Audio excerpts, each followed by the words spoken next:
Replacing the panels on a door is largely the same for wood panels as it is for glass panels.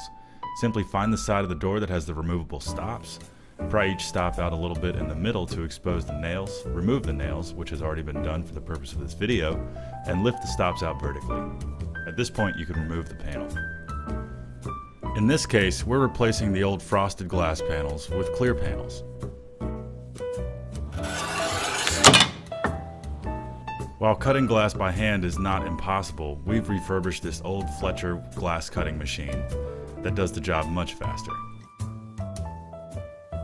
If you were replacing the panels with wooden panels, you would use wood glue in this next step. But since we're using glass, we're going to use some clear silicone to seal and hold the glass in place, and most importantly, keep it from vibrating when you open and close the door.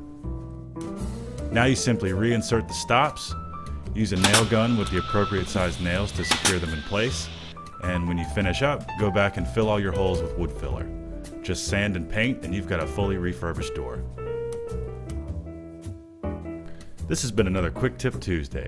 Now get out there and build something, would you?